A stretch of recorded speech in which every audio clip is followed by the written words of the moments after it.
Well, let's talk a bit more then about the EU reaction to that news coming out of Washington. Might this now spur on European nations to follow in Washington's wake?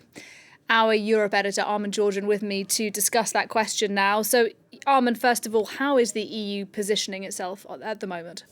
Well, there's been a Foreign Affairs Council today in Brussels, Nadia, so EU Foreign Affairs Ministers meeting, and they're actually hasn't been up until now a joint EU decision on this question of long-range missiles. It's been up to individual EU member states on what they want to do. And if you look at the reactions to the US decision, you can see why there's no common EU position. Quite simply, EU member states have their own ideas on whether this is a good idea or not. You've got a couple of countries which, as you would expect, expressed a lot of alarm over the US decision. The Hungarian government saying that it is astonishingly dangerous to allow Ukraine to launch long-range strikes against Russia.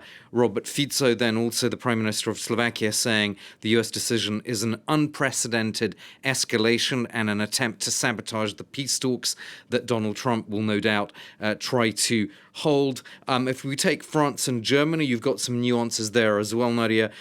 Germany says it's sticking with its decision not to provide those long-range missiles to Ukraine. And France is still keeping it open as an option, but no final decision on France. So you can see a lot of different positions there within the EU. For his part, the EU High Representative for Foreign Policy, Josep Borrell, has been speaking about this question. Let's take a listen to him. You know my position. I've been saying once and again that Ukraine should be able to use the arm we provided to them in order to not only to stop the arrow, but also to be able to hit the Arcas. I continue believing this is what has to be done. So I think implicitly he's backing the US decision there, but he's not stating it quite in black and white, Nadia. But as I said, you've got so many different approaches within the EU27 that it's very hard for Borrell to actually bring everyone together on this. Just one very quick final point. One thing that they did all agree on was to widen sanctions on Iran today because of the support that Iran provides through its UAVs and drones to Russia. And look, you mentioned Donald Trump, of course, and given his victory in the American elections, do we now have a clearer picture as to whether or not Europe has a plan if Trump does indeed reduce support for Ukraine?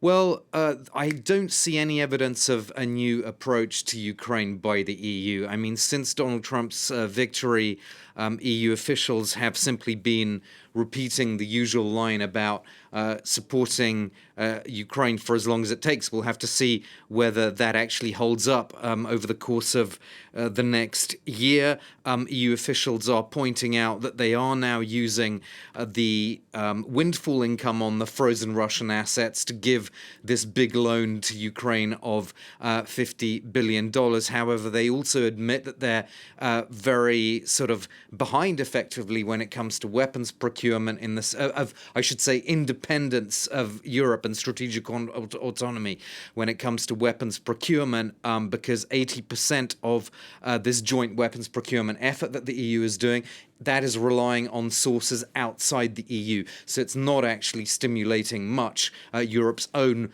manufacturing base when it comes to the whole military dimension. That is something that the French foreign minister particularly has said he wants to improve, but again, very difficult to get everybody moving in that direction in the EU. We had also comments from Radoslaw Sikorski, the Polish foreign minister, about the kind of long view that the EU has to take now in the light of Donald Trump's election. Let's take a listen to him. Putin's spokesmen say openly that they have no plans to stop fighting.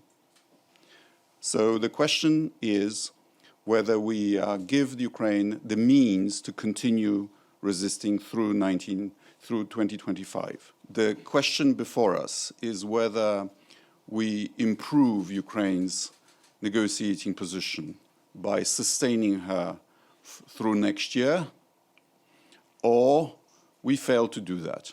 And the future history of this continent may depend on the answer to that question. So you can see there Sikorsky's sort of warning against any kind of naivete or Europe perhaps letting its guard down at some point next year. And of course, we can expect the Poles and the Baltic states particularly to, I suppose, in a way, hold the rest of the EU's feet to the fire on this whole question of military support to Ukraine, particularly if Donald Trump does this kind of plan that he's been talking about. Armen Georgian, thank you very much indeed.